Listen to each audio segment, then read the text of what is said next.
내용이고 엔드 물리다 보니까 어려워. 쉬울 거라는 생각하시면 안 되고요. 어려워요. 항상 선생님이 수업 전에 30분 전에 먼저 와 있을 거니까 전 시간에 배운 것 중에 어려운 거 있으면 일찍 와서 질문하시면 돼요. 물리는 쉽지 않습니다. 자, 중학교 때 배웠던 물리하고는 난이도가 조금 차이가 있어요. 그래서 정확하게 잘 그때그때 배운 것을 인지하고 가셔야 되고요. 물리는 똑같은 내용을 한 번 배워서 되는 건 아니라서 2단계 끝나고 나면 물리학 심화 그리고 나서 옛날에 물투라고 얘기한 역학과 에너지 이 순서대로 진도 나가시면 됩니다. 자, 오늘 하셔야 되는 거 하이탑의 10페이지입니다. 자, 10페이지 나갈 거고 선생님이 매주 수업을 하면서 여러분들 필기하고 있는 노트 검사랑 그 다음에 숙제 내드리면 채점까지 너 틀린 거 보고 오시면 질문 받는 거랑 이런 것들을 항상 수업 전에 하고요. 매 수업마다 주간평가 볼 거예요. 그래서 공부해가지고 오시면 되고요. 그리고 지금 거기 이제 오늘은 책을 사서 다 들고 오셨는데 1권하고 3권만 들고 다니시면 돼요. 자, 1권만 들고 오시면 돼요. 이거 답안지가 따로 있는 게 아니라서 1권만 가져오시면 돼요. 2, 3권 필요 없어요. 그래서 항상 채점도 수업 시간에 할 거니까 뒤에 얘는 답안지가 뒤에 바로 붙어 있으니까 답안지 별도로 안 들고 다니셔도 되겠네요. 1권만 한동안 들고 오시면 되고요. 제가 2권 필요할 때는 2권 가져오세요 라고 얘기할 건데 지금 여기서 선생님 얼굴 처음 본 친구들이 있어요. 처음 본 친구들은 선생님 전화번호에다가 저 누구예요? 라고 지금 문자 보내주시면 선생님이 단톡방에다가 연결해서 우리 찍는 영상이라든가 또는 알림 같은 거 그때그때 보내드릴게요. 선생님 처음 본 친구들은 선생님한테 문자 또는 카톡으로 저 누굽니다 보내주시면 오늘 수업 끝나고 단톡방에 묶어서 지금 찍고 있는 영상이라든가 과제라든가 그런 것들은 톡방으로 전송해 드릴 수 있게끔 할 거고요. 혹시 이 중에서 톡이 안 되는 친구 있을까요? 안 돼? 어쨌든 톡을 열어볼 수 있는 거지. 그치? 그러면 돼요. 자, 그러면 10페이지에 있는 오늘 하셔야 되는 첫 번째가 이제 역학입니다. 이 1권은 역학으로만 되어 있는 책이고요. 2권은 전기, 3권은 파동으로 되어 있어요. 자, 근데 1권 넘어가는 게 쉽지 않습니까? 허립니다. 자, 1권에 있는 첫 번째 역학에서 가장 중요한 힘이라고 하는 부분에 대해서 선생님이랑 할 거야. 자, 근데 힘이라고 하는 거 처음 들은 건 아니거든요. 낯설지는 않아요. 여러분들이 중학교 1학년 과정에서 힘이라는 걸 배웠기 때문에 낯설진 않다. 자, 이걸 고등학교에서 어떻게 다룰 거냐라고 얘기하는 거죠. 자, 우리 눈에 보이지 않는 힘은요, 물리에서 있다라고 인정합니다. 자, 우리는 똑같이 눈에 보이지 않지만 힘은 과학적으로 있어, 인정. 근데 귀신은 없어, 인정 안 해. 차이가 뭘까요? 라고 하면 힘이라고 하는 건 사실은 눈에 보이지 않지만 힘에 의해서 나타나는 현상이 정확하게 객관적으로 측정이 가능해. 되겠어? 지금 얘를 이렇게 이동시켰어. 이건 반드시 힘을 줬기 때문이지 스스로 움직일 수 없거든. 힘의 결과야. 되겠어? 근데 귀신이 있고 없고를 모든 사람들이 객관적으로 측정할 수 있어? 아니죠. 귀신을 볼 수 있는 사람들만 느끼고 측정할 수 있는 거라서 그건 객관화시킬 수 없기 때문에 귀신은 있다라고 과학에서 인정하지 않아요.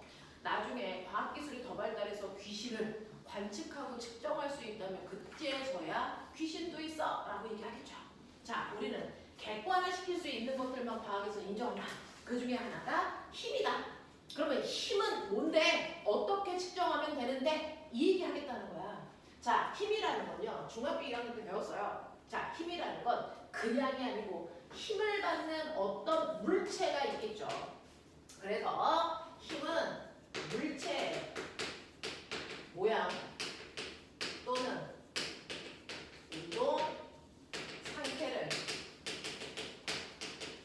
강화시키는 능력이야 라고 중학교 1학년 교과서에 있네요. 힘이라는 건 물체의 모양 또는 운동 상태를 변화시킬 수 있는 유일한 능력이야. 자, 그러니 거꾸로 얘기할게. 어떤 물체가 갑자기 모양이 바뀌고 있어. 얘는 빼박 힘 받고 있어서 그래. 자, 어떤 물체가 운동 상태가 바뀌고 있어? 이것도 힘을 받고 있기 때문이야. 모양이나 운동 상태를 변화시킬 수 있는 또 다른 능력 있어요? 없어요. 그럼 여기서 말하는 운동 상태는 뭔데? 라고 얘기하면 운동 상태는 움직이고 있는 물체가 가지고 있는 빠르기와 방향을 멋진 말로 줄여서 운동 상태라고 얘기하겠죠. 그래서 고등학교 언니 오빠들한테 빠방이라고 얘기해줘요. 그러니까 어떤 물체가 앞으로 가고 있는데요. 얘가 2의 빠르기로 가고 있다가 갑자기 속력이 10됐어. 빨라진 거죠. 빠르기가 바뀌었어요. 얘는 반드시 힘 받고 있는 거예요. 그것도 물체가 가고 있는 것과 정확하게 같은 방향이라는 것도 우리가 예측할 수 있죠. 자, 그런가 하면 2의 빠르기로 가던 아이가 갑자기 정지해.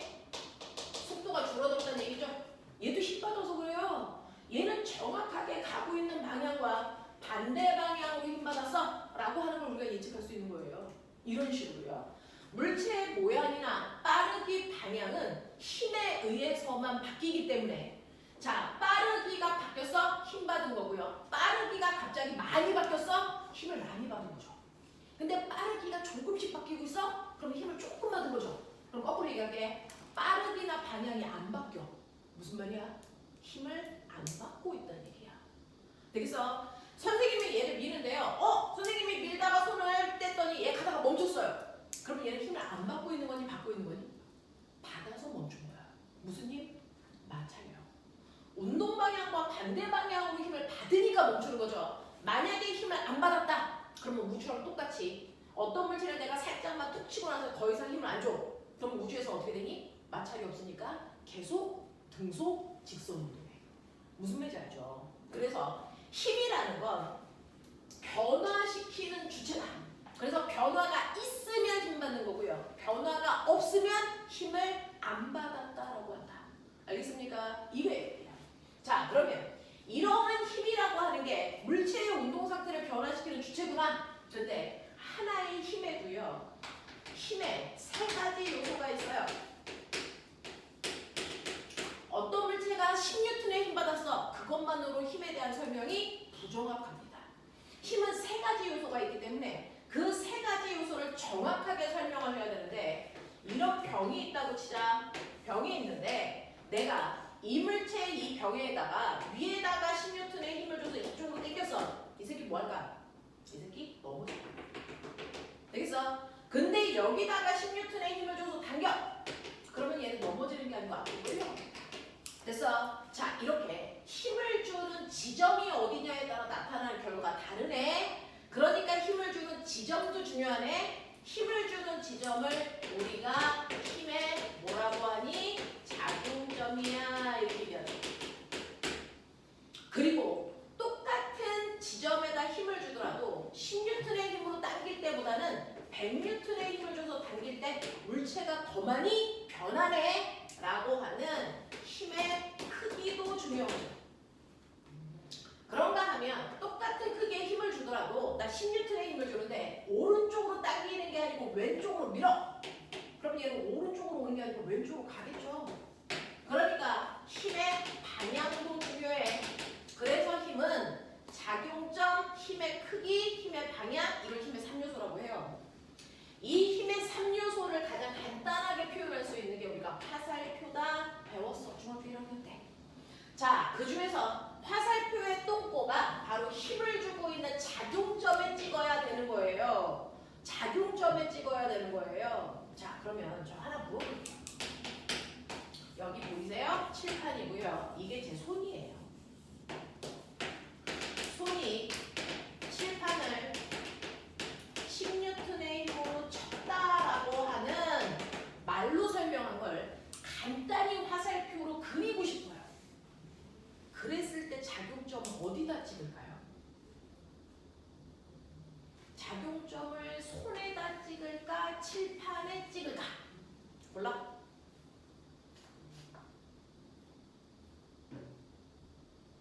주원 어디다 찍어?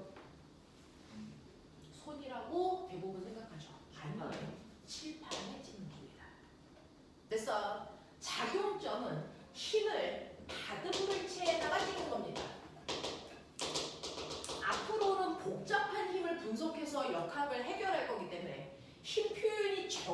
정확하게 나타나줘야 됩니다.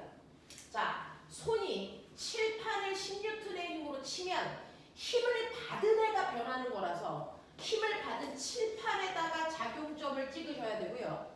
손이 칠판을 쳤으니까 밀리는 방향으로 10N 이렇게 표현하는 게 바로 힘의 표현입니다.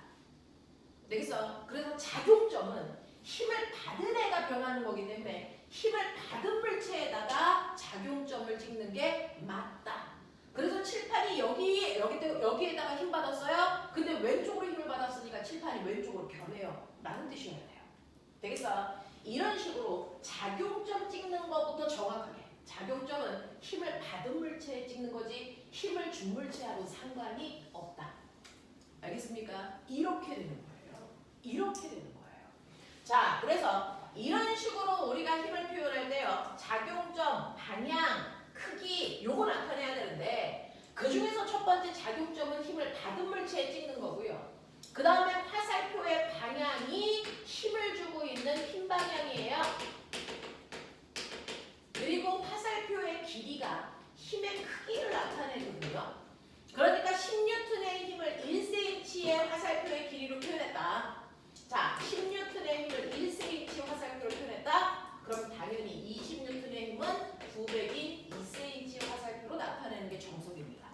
근데 여러분들 가지고 있는 책이라는 지면의 한계 때문에 그렇다면 100N의 힘은 10cm로 그려? 그럴 수 없잖아. 그래서 우리는 그냥 책은 편의상 이렇게 그려놓고 얘는 100N이야 이렇게 쓰는 것 뿐이죠. 원래는 화살표의 길이가 힘의 크기다.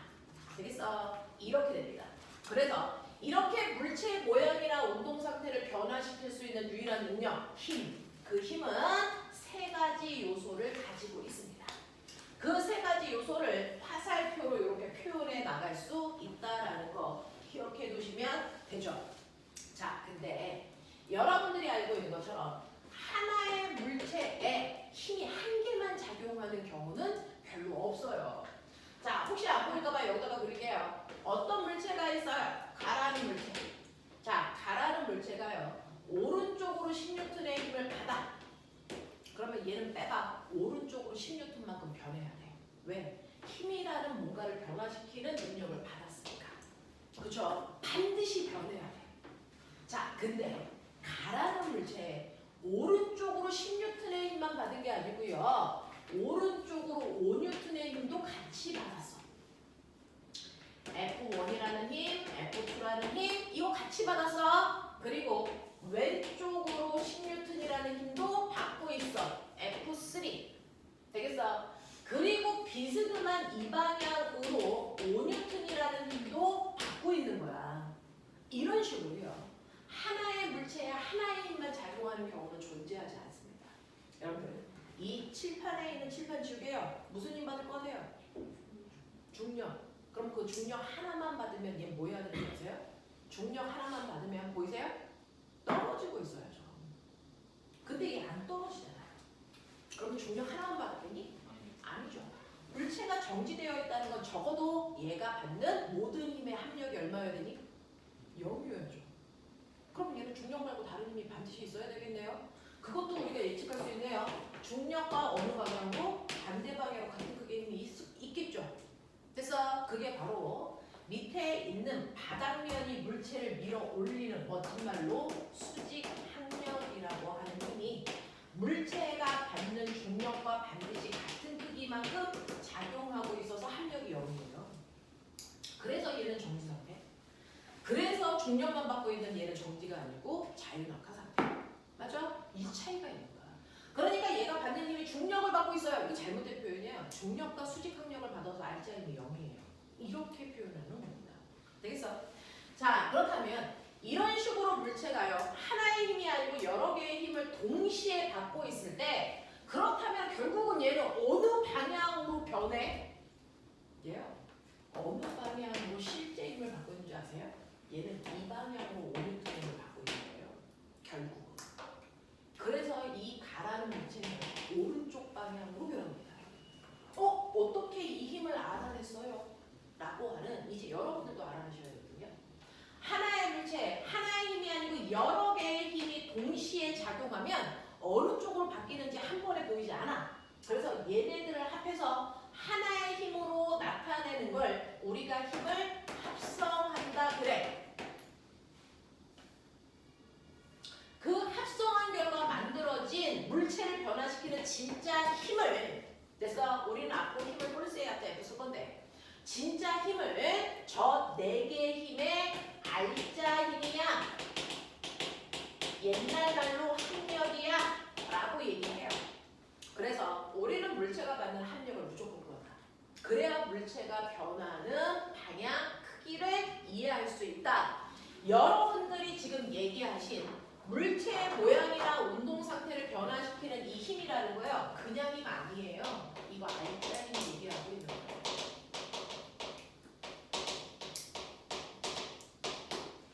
그래서 물체의 모양이나 운동 상태를 변화시킬 수 있는 능력, 알짜 힘만큼이요. 되겠어? 얘는 왜 중력이랑 수직 항력 받고 있는데 안 변해요? 얘는 알짜 힘이 0이라서 안 변하는 거예요. 그 얘기예요. 그래서 물체의 모양이나 운동 상태를 변화시킬 수 있는 진짜 힘은 알짜 힘이에요. 그래서 우리는 알짜 힘을 구해야 물체가 어느 방향으로 어떻게 변할지를 예측할 수 있다. 자, 이거요. 사실은 간단하게 여기까지만 일반적으로 물리원에서 합니다. 얘를 빼고 같은 방향 반대 방향. 근데 우리는 하이탑이니까 여기까지 해볼 건데, 하다가 오늘은 첫 시간이니까 선생님의 수준을 쭉 난이도 높은 데까지 끌고 가 볼 거고요. 그 중에서 우리 반 수준이 어디에서 멈춰야 되겠구나 라고 하는 거를 인지하면 그 수준까지만 할 거예요. 근데 끝까지 다 알아들으면 끝까지 계속 다 할 겁니다.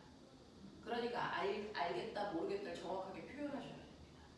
자, 보시면 첫 번째요. 여러분들 보시면 이렇게 여러 가지 힘이 동시에 작용하는데 그 중에서요, 요 두 힘을 먼저 알짜 힘을 구해볼까요? 라고 하는 거예요. 이 두 힘은요, 딱 보셨죠? 이 두 힘은 서로 무슨 방향? 같은 방향입니다. 힘을 합성하는 방향 중에 첫 번째, 같은 방향끼리 작용하는 힘을 합성하는 방법은 대단히 심플해요. 얼마 번이 이거? 15. 어느 방향? 오른쪽. 맞아요.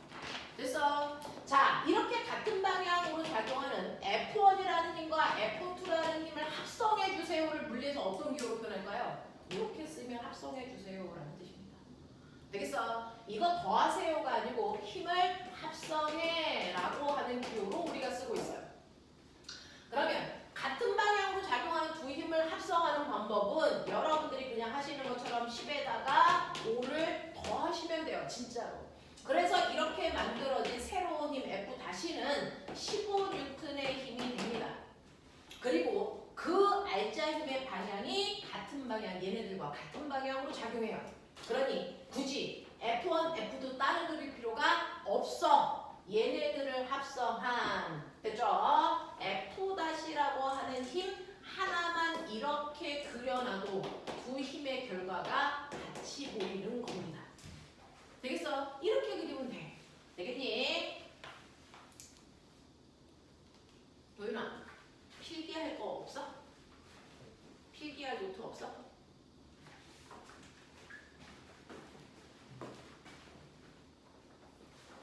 자, 그 다음에요. 그래서 앞으로는 같은 방향의 힘은 이렇게 더하시면 돼요. 그리고 그 방향으로 그 힘들의 알짜 힘이 작용하는구나. 이렇게 생각하면 돼요. 그래서 굳이 F1, F2 따로 그리지 않고 그 둘을 합해서 15N의 힘이 오른쪽으로 작용해. 이렇게 해도 같은 결과. 되겠어? 자, 두 번째로 갈게요. 두 번째는요, 얘하고 얘를 합성할 거예요. 그래서 힘을 하나씩 줄여갈 겁니다. 되겠어? F1과 F3, 아니 F-와 F3 무슨 방향? 반대 방향. 맞죠? 이렇게 반대 방향으로 작용하는 힘이 있다고 치자. 같은 방향일 땐 더해야 합성할 수 있는데요. 반대 방향일 때 두 힘을 합성하세요. 똑같이 우리는 합성하세요. 플러스로 씁니다. 되겠어? 자, 그러면 F-와 F3의 합성된 힘이 얼마인지 예측해봐. 얼마? 5N이죠. 어느 방향? 그렇죠. 되겠어?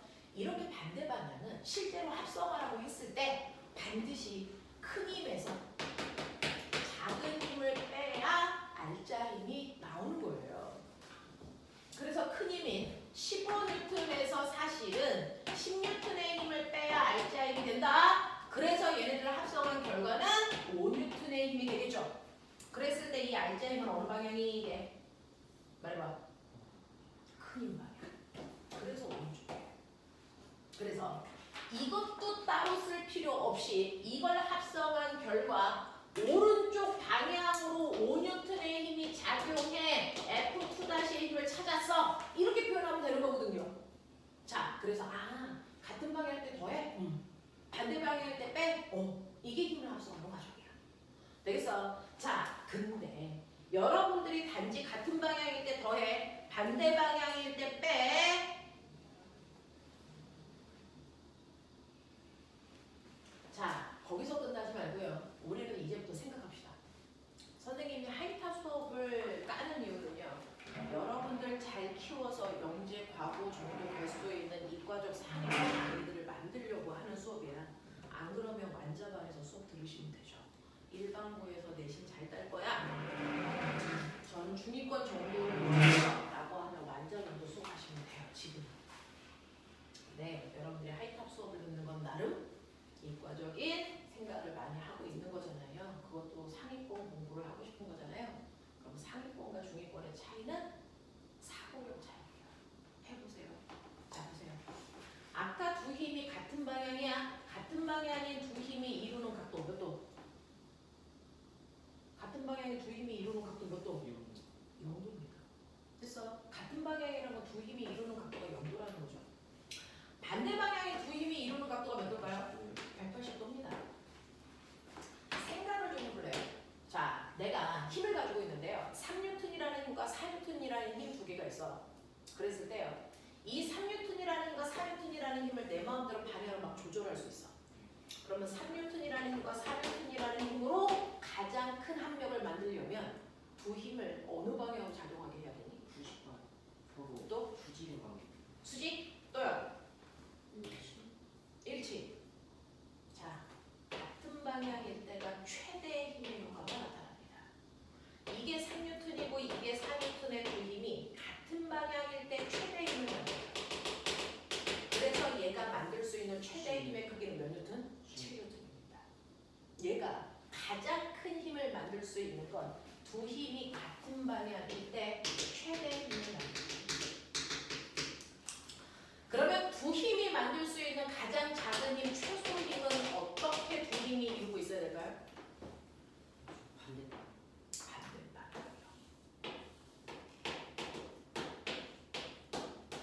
몇 뉴턴을 만들까? 1뉴턴. 얘는 7뉴턴의 힘을 만든다면 얘는 1뉴턴의 힘을 만들 수 있는 거죠. 알겠어?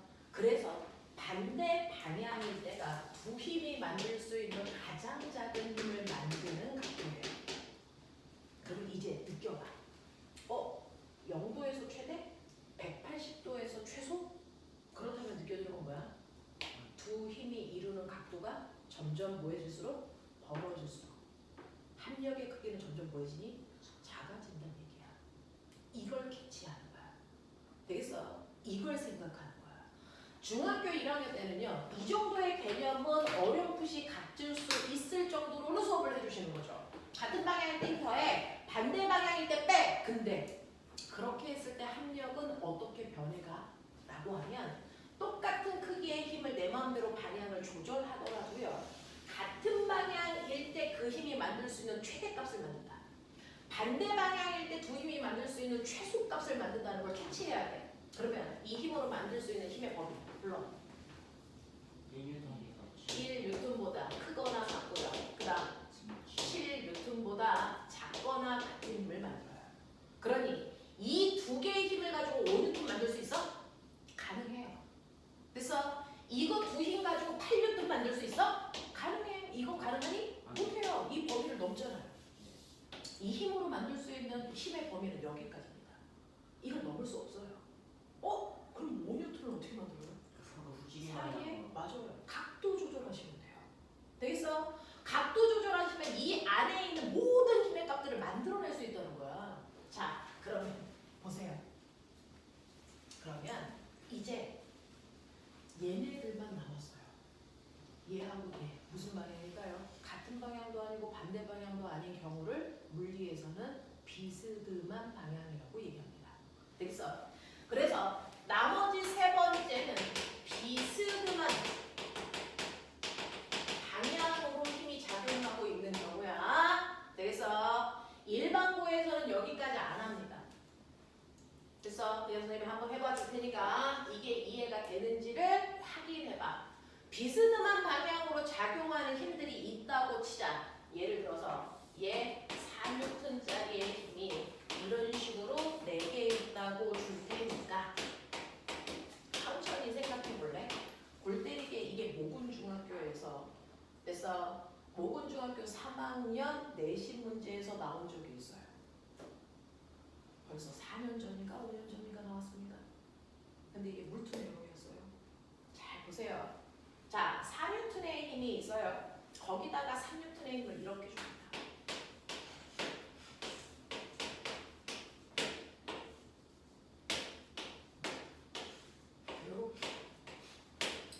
요 각도가 30, 요 각도가 60, 요거 90, 요거 120 이라고 칠게. 자, 똑같은 크기의 힘인 4N과 3N이 있는데요. 두 힘 사이에 이루는 각도만 다르게 해. 그랬을 때 얘네들이 만드는 알짜 힘 중에서 가장 큰 순서대로 불러. 4번이 몇 번이 가장 클까요? 4번. 4번? 왜요? 180도에 가장 가까워. 180도에 가장 가까우면 180도 정반대 방향으로 갈수록 힘의 합력이 제일 뭐 해야 되니? 작아져. 그럼 어떤 힘이 제일 클까요? 1번. 그쵸. 두 힘이 이루는 방향이 같은 방향일 때가 최대 힘, 반대 방향일 때가 최소 힘이라고 그랬으니까 0도에 가까울수록 힘의 합력은 커지고 0도에서 멀어질수록 합력은 점점 뭐해지고 있다? 작아지는 방향으로 움직인다 이 뜻이거든요. 그러니 힘의 크기가 같은 애들로 되어 있고 각도만 다르다면 각도가 작은 애가 가장 큰 힘을 만들 겁니다. 그죠? 각도가 커질수록 합력은 점점 작아질 겁니다. 납득이 됩니까? 이게 보이는 거죠. 이걸 여러분들이 제대로 평가했다면 이걸 미루어 생각할 수 있는 힘이 생길 수 있어. 이런 얘기야. 그러면 이런 식으로 비스듬한 방향에서 얘가 그중 제일 클 거라는 건 예측을 하겠어. 근데 얼마인데? 그거 구할 수 있어? 있어요. 어떻게 해요? 이렇게 비스듬한 방향이 되면 더하는 것도 아니고 빼는 것도 아니고요. 두 힘 F1과 F2라는 두 힘을 이용해서요. 평행사변형을 그립니다. 평행사변형을 그려서 알짜 힘을 구하는 걸 평행사변형법이라고 얘기합니다. 자, 이 두 변을 이용해서 평행사변형을 그리니까요. F1의 머리 끝에서 F2와 평행하게 이렇게 그리면 돼요. 자, F2의 머리 끝에서 F1과 평행한 이 힘을 이렇게 그리시면 이 전체가 평행사변형이죠. 그래놓고요.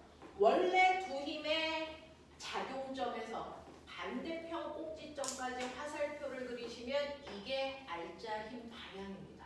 아, 이 두 힘에 의해서 생기는 알짜 힘은 이 방향으로 작용하는 거구나. 그래요. 되겠어요? 그리고 알짜 힘의 크기가 바로 이 화살표의 길이입니다. 되겠니? 그럼 그려볼게요. 나머지도 평행사변형을 그려서 대각선. 나머지도 평행사변형 그려서 대각선. 나머지도 평행사변형 그려서 대각선입니다. 선생님은 아무렇게나 그렸으니까 됐어. 끝과 끝만 비교해 보시면 돼요. 이 화살표의 길이와 이 화살표의 길이가 같니 다르니? 다르죠. 점점 짧아지고 있죠. 알짜 힘이 작아지고 있다는 뜻입니다. 되겠어? 그래서 사이각이 벌어지면 벌어질수록 알짜 힘의 크기는 작아집니다. 이 얘기예요.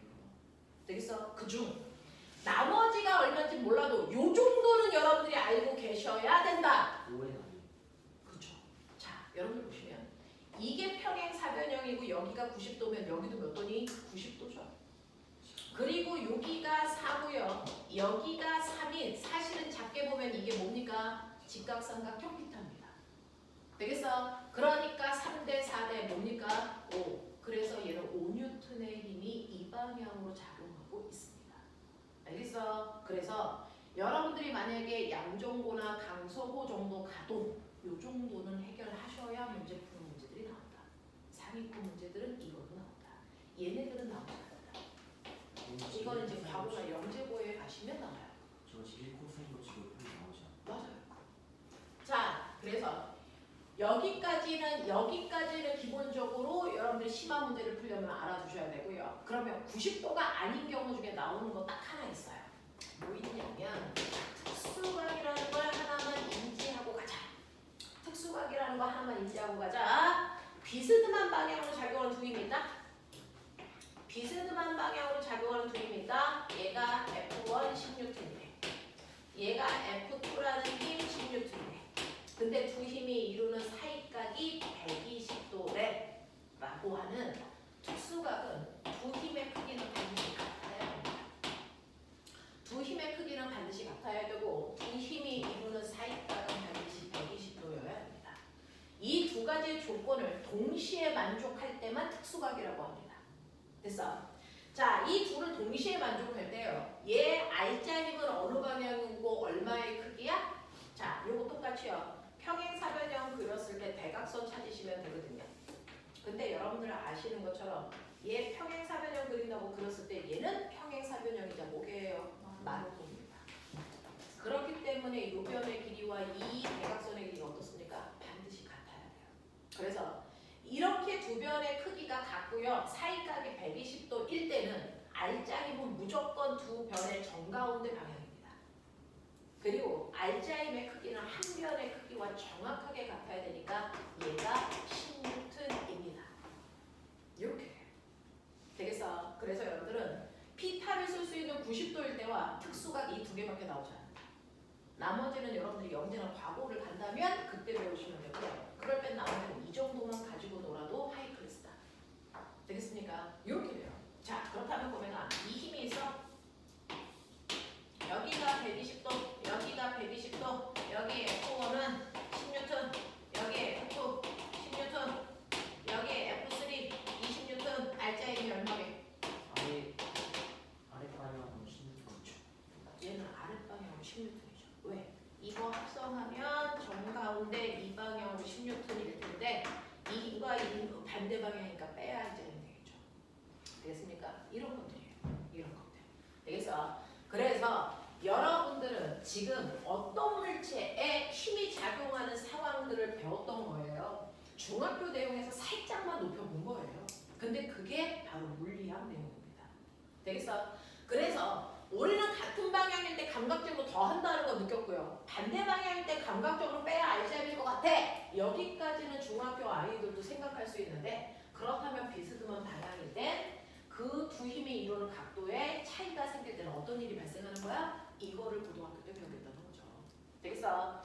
자, 그러면 이러한 R자 힘이 물체의 운동 상태를 변화시키는 진짜 힘이다. 우리가 얘기하는 힘은 다 R자 힘을 얘기하는 거야. 그러니까 R자 힘은 구비가 된다고요. 되겠어? 그래서 이러한 R자 힘이 물체의 운동 상태를 변화시키는 진짜 힘이에요. 그 힘 때문에 물체는 빠르게와 방향이 바뀝니다. 라는 겁니다. 자, 그러면 만약에 물체에 꼬맹아 요렇게요. 가라고 하는 물체가 오른쪽으로 F1 10N의 힘을 받아 왼쪽으로 F2 10N의 힘을 받아 그러면 이 물체 R자 힘이 얼마니? 그냥 가만히 있는 거. R자 힘이 얼마야? 0이죠. 이렇게 R자 힘이 0인 상태를 우리는 뭐라 그럴까? 이걸 힘의 평형 상태라고 해. R자 힘이 0인 상태를 우리는 힘의 평형 상태라고 한다. 됐죠? 그래서 힘의 평형 상태는 R자 힘이 0이네? 그러면 R자 힘이 0이니까 변하는 게 있어야 되니 없어야 되니? 없어요. R자 힘이 물체를 변화시키는 원인인데 R자 힘이 0이라는 건 물체는 어떤 것도 변하면 안 돼! 이런 뜻이거든요. 그러면 당연히 물체가 만약에 처음에 운동 상태가요. 얘는 그냥 얘야. 정지되어 있어서. 근데 얘한테 작용하는 R자 힘이 0이야. 변할까 안 변할까? 안 변하겠죠. 그러면 시간이 지나서 나중에 운동 상태는 어떨까요? 그대로 정지한 상태를 그대로 유지해줘. 됐어? 이런 식으로요. 물체의 처음의 운동 상태를 그대로 유지할 유지하려는 고집이 모든 물체는 다 가지고 있어요. 나는 안 변할 거야. 나 그대로 있을 거야. 라고 하는 처음에 운동 상태를 그대로 유지하려는 고집을 그래서 우리는 물리에서 고집이라고 안 하겠지. 그럼 뭐라 그럴까? 네. 처음에 운동 상태를 그대로 유지하려는 고집을 물리에서 관성이라고 부른다. 관성이라고 부른다. 되겠어? 그래서 그 사람은 그냥 관성 상태야 라고 하면 그냥 처음이나 나중이랑 똑같아 이 상태거든요. 그러면 어떻게 하면 처음이랑 나중이 똑같을 수 있어?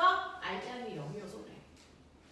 되겠어? 자, 그래서 알자임이 0이어서요. 처음이나 나중이나 운동 상태를 그대로 유지하는 성질을 우리가 관성이라고 합니다. 근데 처음에 물체가 정지되어 있으면 계속 정지한 상태를 유지하려는 관성이 성립되겠죠? 이걸 멋진 말로 정지 관성을 가져라고 얘기하는 거예요. 그럼 여기 선생님을 포함해서 7명 있습니다. 자, 우리의 정지 관성은 다 똑같다, 다 다르다. 다 다릅니다. 물체마다 정지 관성의 크기가 있어요. 난 그대로 버틸 거야! 라는 고집이 있는데 호명아 생각해 볼래? 이렇게 얼음판에요 100kg짜리 강호동 아저씨 앉아있다. 20kg짜리 그래서 유치원생이 앉아있다. 자, A와 B 중에 누구의 정지관성이 클까? 같을까? 다를까? A가 더 크죠. 네.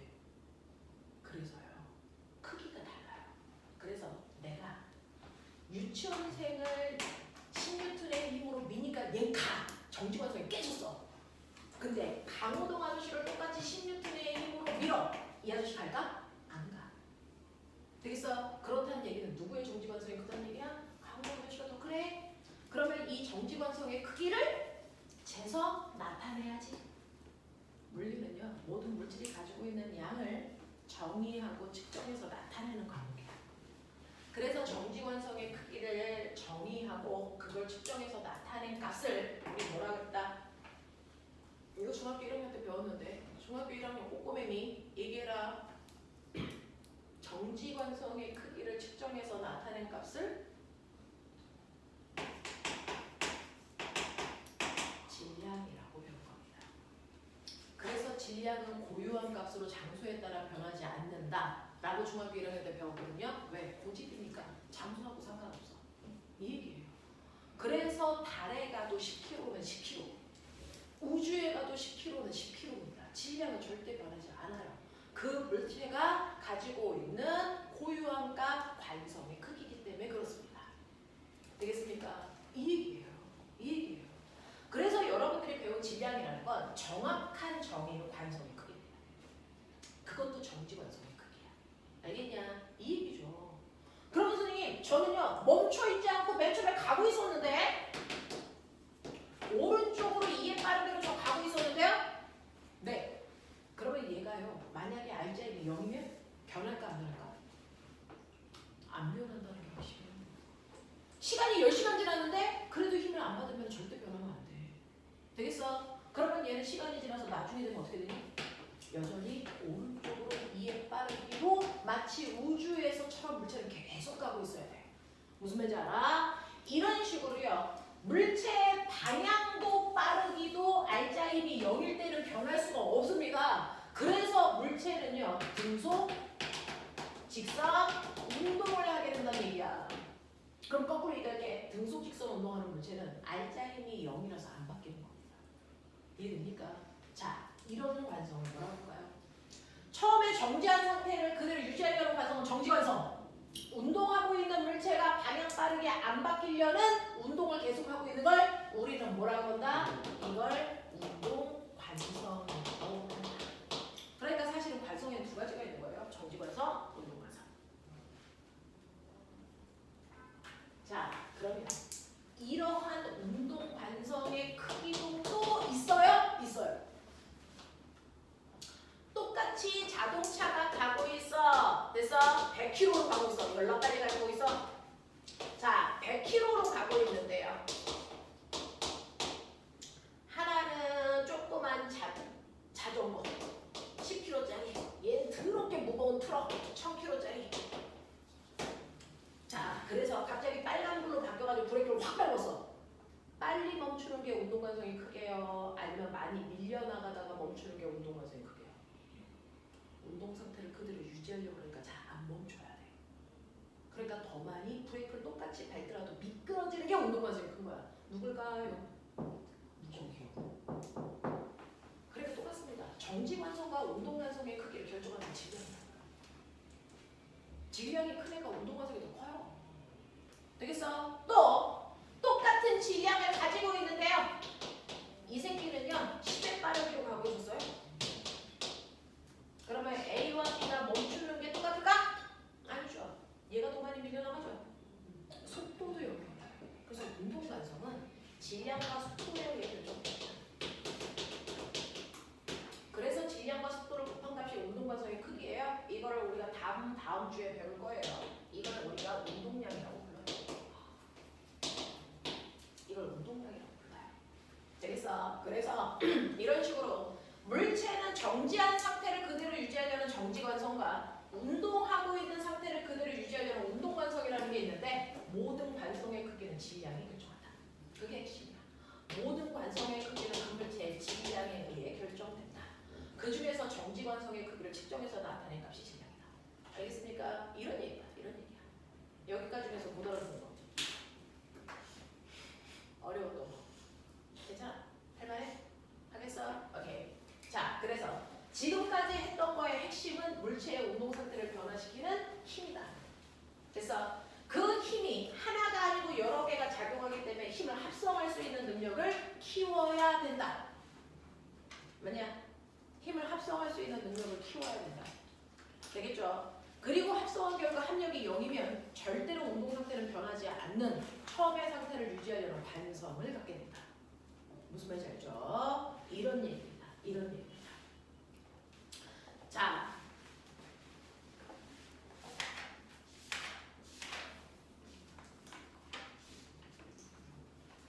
여러분들이 가지고 있는 것 중에서요. 20페이지 잠깐 볼래요? 20페이지에 1, 2번 답.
여기 있는 1번의 디귿은 놔두시고요. 기억 니은의 OX만 하시면 돼요.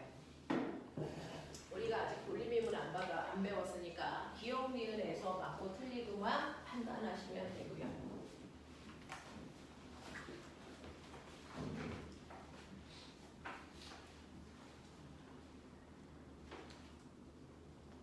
자, 해볼게요. 자, 디귿은 배제하고 기억 니은 먼저 볼게요. 물체에 작용하는 모든 힘이 평형을 이루면, 자 밑줄 평형이라는 거 알자임이 얼마나 뜻이야? 네.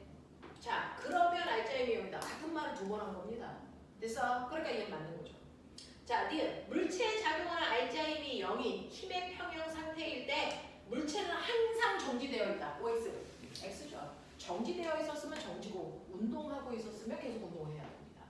그래서 합력이 0이라고 무조건 정지한다? 바보 같은 생각입니다. 안 변하는 거죠. 움직이고 있는 물체는 계속 운동하고 있어야 되는 겁니다. 자, 그래서 기억은 틀렸고, 기억은 여길 때 현재가 뭐야? 나 어디 하고 있는 거야? 네, 그래서 니은은 틀린 거죠. 자, 그 다음에 디귿은 나중에 하고요. 2번으로 갑시다. 관성에 대한 설명으로 맞는 걸 찾아라 라고 했는데 물체에 작용하는 알자임이 0일 때 물체가 현재의 운동 상태를 그대로 유지하려는 성질이 관성이다. 정확한 표현입니다. 니은 물체의 질량이 클수록 관성 크다. 맞는 표현입니다. 디귿 정지해 있는 물체는 관성이 없다고 하는 거 정지 관성이 있습니다. 그래서 디귿이 틀린 겁니다. 되겠어? 자, 이런 식으로요. 합력과 관성 사이의 관계를 이해하시면 되겠습니다. 자, 이제 오늘 할 내용을 본격적으로 하죠. 그러면 우리는 기본적으로 중학교 때 배웠던 힘이라는 걸 다시 한번 정리했어요. 근데 오늘 배울 내용은 힘이 아닙니다. 근데 번역하는 와중에 잘못돼서요. 가장 오번역이 강하게 나타난 게 됩니다. 돌림힘. 오늘 배울 게 돌림힘이에요. 오늘 배울 게 돌림힘인데요. 자, 그럼 돌림힘은 또 힘이에요? 아니요, 이거 힘 아니에요. 잘못 번역해서 돌림힘, 그래서 마치 힘일 것 같은 착각을 불러일으키는데 얘는 힘이 아니다. 힘은 물체의 모양이나 방향 빠르기를 변화시키는 거죠. 근데 돌림힘은 방향이나 빠르기를 변화시키진 않습니다.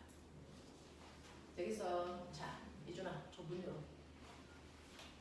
자, 보면아, 예준이 봐. 예준이가 지금 문을 열지. 예준아, 문 닫아. 예준아, 열어. 지금 예준이가 하고 있는 게 돌림힘을 주는 거예요. 닫아. 됐어. 앉아. 잘했어. 자, 우리 1학년 꼬맹입니다. 자, 보시면요. 지금 선생님이 3가구와 애들 파이널 수업하고 있는데 경첩이 보여요. 이런 질문에서 깜짝 놀랐는데 얘가 경첩입니다. 이게 경첩입니다. 자, 네, 이게 경첩이야. 자, 이 경첩을 예준이가 아까 문을 열 때요. 지금 이 문을 우리가 열어보면 사실 이렇게 하는 게 여는 겁니다. 이렇게 하는 게 다른 거예요. 그래서 우리 옛날에 전통 한옥에 있는 미닫이 문이 열고 닫는 문입니다. 근데 얘는 열어 그랬더니 이렇게 하고 있다. 이거를 물리적으로 보면 얘는 문을 뭐 하고 있는 거냐면 회전시키고 있는 겁니다. 그래서 자, 회전이라는 건 이동하고 달라요. 얘는 위치는 그대로 있습니다. 되겠어? 단지 중심축을 기준으로 시계 방향, 반시계 방향으로 도는 걸 회전했다라고 표현합니다. 이렇게 물체를 이동시키는 게 아니고 회전만 시키는 능력을 우리는 돌림힘이라고 합니다. 그래서 돌림힘은 물체를 회전시키는 능력을 뜻한다.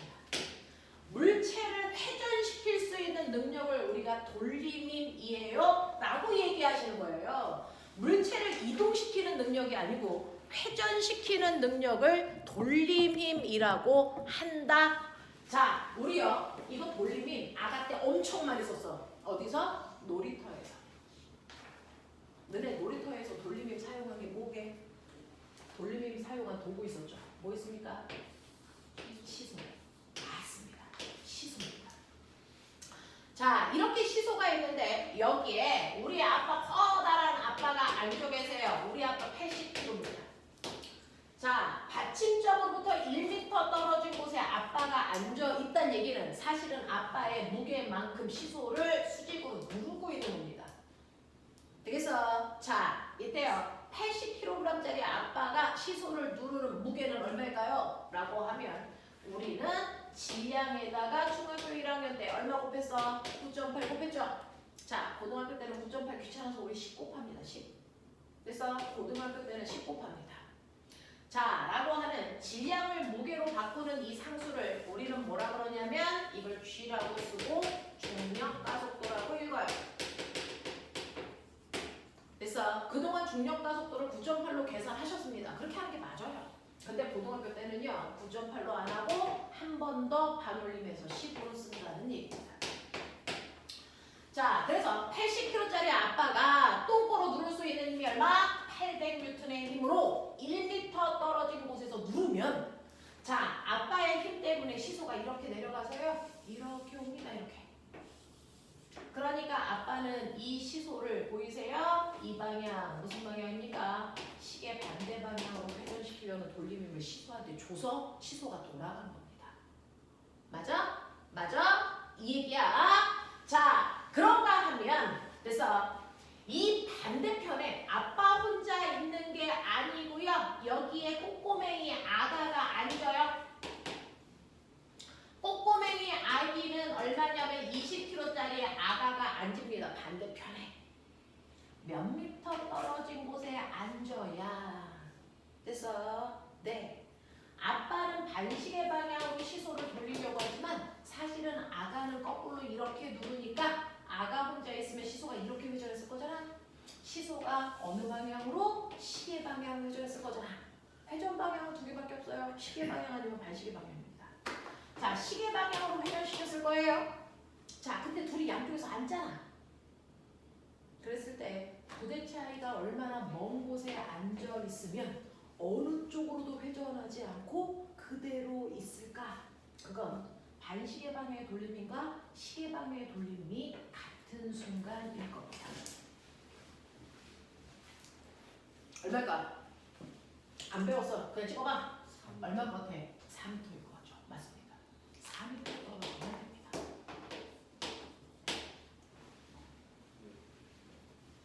왜요? 돌림이 때문인데요. 선생님, 돌림이면 물체를 회전시킬 수 있는 능력인데 이 돌림이 계산 가능해요? 네. 어떻게 계산해요? 라고 하면 이렇게 벽이 있고요. 저 문처럼 여기에 경첩이 이렇게 있어요. 이걸 축으로 볼 겁니다. 회전의 중심축을 우리는 뭐라 그러냐면 받침점이라고 부릅니다. 받침점이라고 불러요. 자, 받침점으로부터요. 나는 이만큼 떨어진 요 점에다가 힘을 줄 거야. 받침점으로부터 떨어진 거리가 얼마냐면 2m 떨어진 여기에다가 힘을 줄 건데 물체를 회전시키려면 무조건 받침점으로부터 떨어진 거리에 90도 방향으로 힘을 줘야만 이 힘이 물체를 회전시킬 수 있는 실제 돌림힘을 만든다. 알겠어? 수직 방향으로 작용하고 있어야 됩니다. 그러면 수직 방향으로 제가 10N의 힘으로 누른다고 치자. 그러면 상상 이 새끼 어떻게 될까요? 이렇게 누르면 됐어? 얘가 이렇게 회전해서 이렇게 막대기가 올 겁니다. 맞죠? 자, 그래서 이런 식으로 막대를 내가 회전시켜 이렇게 물체를 회전시킬 수 있는 능력을 우리가 돌림힘이라고 하고 이런 기호로 써요. 글이 써요.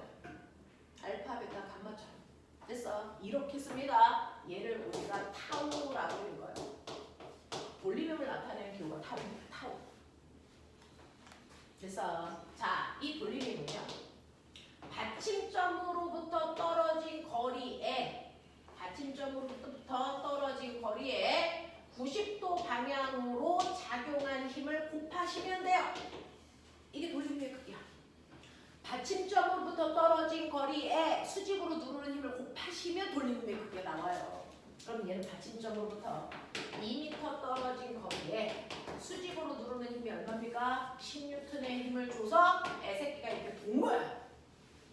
그러면 이때 얘를 회전시키는 시계 방향의 돌림힘이 얼마예요? 라고 하면 물리는 반드시 약속하자. 숫자는 숫자끼리 계산, 단위는 단위끼리 계산하는 겁니다. 단위까지 계산하는 과목이 물리입니다. 그래서 얘는 20Nm의 돌림힘을 시계 방향으로 작용하고 있는 겁니다. 20Nm의 돌림힘을 시계 방향으로 받아서 아이가 회전하는 겁니다. 되겠어? 이런 식으로 돌림힘은 받침점으로부터 떨어진 거리에 그 위치에 수직한 방향으로 작용하는 힘을 곱하시면 돌림힘이 나온다. 그러면 우리 아빠가 준 이 위치에서의 돌림힘이 얼마일까요? 라고 하면 아빠가 여기서 만들어낸 돌림힘은 반시계 방향으로요. 힘에다가 수직한 방향으로 작용한 받침점부터 떨어진 거리를 곱한다 그랬으니 아빠는 800N이라는 힘을 준 거지 80kg라는 힘은 없습니다. 힘의 단위는 무조건 뉴턴입니다. 800N이라는 힘을 받침점으로부터 1m 떨어진 곳에 준 겁니다. 자, 그럼 아빠가 만든 반시계 방향의 돌림힘이 얼마입니까? 800Nm를 주고 계신 거죠. 근데 아이도 똑같이 800Nm의 돌림힘을 반대 방향으로 주면 시소는 어느 쪽으로도 회전하지 않을 겁니다. 근데 우리의 꼬꼬맹이 아이는 20kg니까 똥꼬로 누를 수 있는 힘은 200N이다. 질량에다가 10을 곱하면 뉴턴으로 바뀌어요. 되겠어? 그래서 얘는 200N의 힘으로 누를 건데 얼마나 떨어진 곳에 앉아 있어야 돌림힘이 같아지냐? 그러니까 4m야 라고 너네가 얘기한 거야. 그래서 돌림힘이 같은 상태. 멋진 말. 이 상태를 우리가 돌림힘 평형 상태라고 얘기합니다. 우리는 아까 배웠다. 힘의 평형. 두 번째로 배우다 돌림힘 평형. 자, 평형 두 가지가 있어요. 힘의 평형과 돌림힘 평형. 그중 돌림힘 평형입니다. 돌림힘이 평형인 상태는요, 어느 쪽으로도 회전하지 않는 상태. 그래서 또는 만약에 물체가 회전하고 있었는데 돌림힘 평형이 됐어. 그렇다면 등속도로 회전합니다. 마치 힘의 평형일 때 정지되어 있거나 등속도로 가는 것처럼. 알겠습니까? 네. 자, 그 중에서 우리는 일반적으로 여러분들 물리 원의 개념에서는 돌림힘 평형에서는 정지되어 있어. 회전하지 않아. 이렇게 닫혀진 개념으로만 설명합니다. 자, 그래서 돌림힘 평형이죠. 그래서 어느 쪽으로도 회전하지 않는 상태가 됩니다. 그랬을 때, 그러면 돌림힘 평형이 되려면 값에 집중하지 말고요. 규칙성을 보시면 얘네들이 양쪽에서 준 힘의 비율 보이세요? 아빠는 800, 아들은 200. 힘의 비율이 몇 대 몇이니? 4대 1이었어. 근데 돌림힘 평형이 되려면 힘의 비율이 4대 1이니까 길이 비율이 몇 대 몇이면 되니? 보이세요? 1대 4면 되죠. 그래서 항상 힘의 비율과 받침점으로부터 떨어져 있는 거리 비율이 반비례한다. 되겠어? 힘의 비가 4대 1이기 때문에 거리 비는 여러분들이 보시는 것처럼 1대 4면 된다라는 얘기입니다. 이해되죠? 어려운 부분 있을까요? 혹시 지금 설명한 것 중에? 자, 물리는 수강 신청하고 첫날 가장 많이 태운생이 나옵니다. 여러분들이 배우는 내용 중 역대 제일 어려운 내용 중에 하나입니다. 그래서 물리는 1000시간 수업 듣고 가장 많이 아이들이 그만둬요. 여기가 제일 어렵대요. 그리고 그동안 배웠던 수준하고 격차가 갑자기 커지니까. 그래서 가장 많이 줄로 안 써요. 응? 줄로 안 써요. 줄로 안 써요. 자, 그럼 물어볼게요. 우리요, 지금 주원이가 물어본 것처럼 중학교 3학년 내용에서 다 이거 배웠어요. 2kg짜리 물체한테 10N의 힘을 줘서 2m 밀고 갔어. 자, 그럼 난 뭐 했다? 일했다.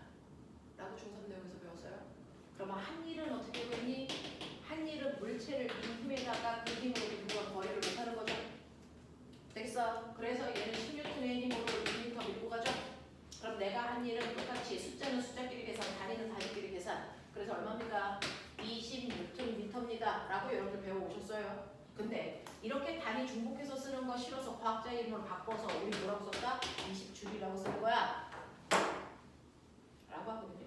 그럼 선생님 뉴턴미터가 줄이었어요. 그걸 주원이가 기억하고 있었던 거예요. 그럼 이 새끼도 뉴턴미터네요? 이걸 줄로 바꾸면 안 돼요? 안 됩니다. 왜? 자, 이 의미의 뉴턴미터와 이 의미의 뉴턴미터는 다르죠.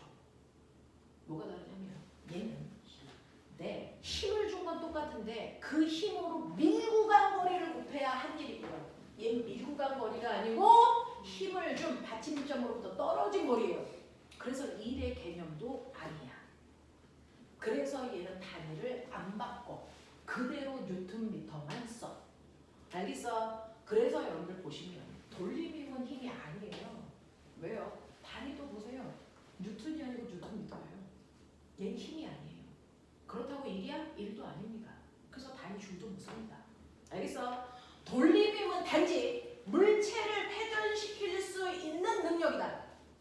그 돌림힘을 우리가 타오라고 쓰고요. 받침점으로부터 떨어진 거리에 수직한 방향으로 작용한 힘을 곱한 값인 것뿐이다. 이게 바로 돌림힘의 정체다. 됐습니까? 돌림힘은 두 가지가 있어요. 시계 방향 돌림힘과 반시계 방향 돌림힘. 이 두 개의 크기가 같아지면 물체는 돌림힘 평형 상태를 유지한다. 이해돼? 이해되겠어? 자, 아가야. 이해됐다니까 얘기해봐.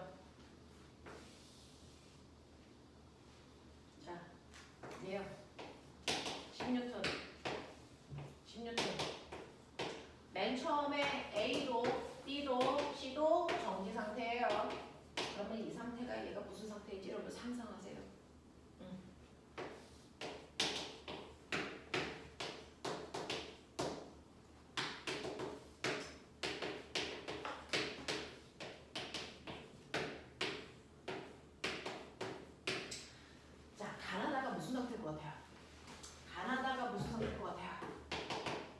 맨 처음에 정지 상태였는데 내가 동시에 양쪽에서 이 힘을 빵 줬어. 가 무슨 상태? 정지. 됐어? 오케이. 나 어떻게 될 것 같아요? 안 내려. 오른쪽으로 5N. 그쵸? 오른쪽으로 5N의 힘을 받고 얘는 갑니다. 됐어? 얘는 옆으로 이동하고 있는 상태예요. 맞죠? 네. 얘는 어떻게 될까요? 얘는 어떻게 될까요? 쟤는 이렇게 되어 있어요. 얘 어떻게 될까요? 갈까 안 갈까? 얘 안 갑니다. 얘 이동 안 해요. 이동 안 합니다. 그럼 정지되니? 정지도 아닙니다. 이 새끼 골때리죠. 이 새끼 뭐합니까? 회전합니다. 이 새끼는 여기에 가만히 있으면서 이렇게 회전합니다. 위에 있는 힘이 아래로 내려오는 방향으로 회전합니다. 얘는 회전하는 상태야. 그럼 꼬맹아 이해해봐. 정지라는 얘기는 뭐냐? 정지되어 있어요. 다시 말할까요? 정지되어 있다는 건 이동하지 않아요. 정지되어 있다는 얘기는 다른 말로 회전하지도 않아야 된다. 이게 완벽한 정지야. 그러니까 우리는 정지를 되게 쉽게 생각해. 멈춰 있어요. 그러면 힘의 합력이 0이면 돼요. 자, 꼬맹아, A, B, C 중에 합력이 0인 거 찾아봐. 아니, 가나다 중에 합력이 0인 거 찾아봐. 가나다 중에 합력이 0인 거 뭡니까? 가 합력이 0이죠. 나는 합력이 0이니? 아니죠. 가는요? 0입니다. 그래서 가하고 다는 둘 다 합력이 0이라서 이동하지 못하는 거예요. 그래서 가하고 다는 이동 안 합니다. 왜? 합력이 0이라서. 무슨 말인지 알아? 무슨 말인지 알아? 근데요, 왜 다는 회전합니까? 회전하는 이유는 돌림의 평형이 아니라서 회전하는 거예요. 되겠어? 자, 그러면 이동하지 않으려면 알짜 힘이 0이어야 되구나. 네, 그래요. 그럼 회전하지 않으려면 돌림이 평형 상태여야 된다. 맞아? 회전하지도 않으려면 돌림이 평형 상태여야 되잖아요. 그러면 이동하지 않으려면 힘의 평형 상태여야 되는구나. 회전하지 않으려면 돌림이 평형이어야 된다. 이 둘의 평형을 동시에 만족해야만 완벽한 정지 상태구나. 이해되겠어? 이해되는 거 맞아? 이 상태를 우리는 멋진 말로 역학적 평형 상태라고 합니다.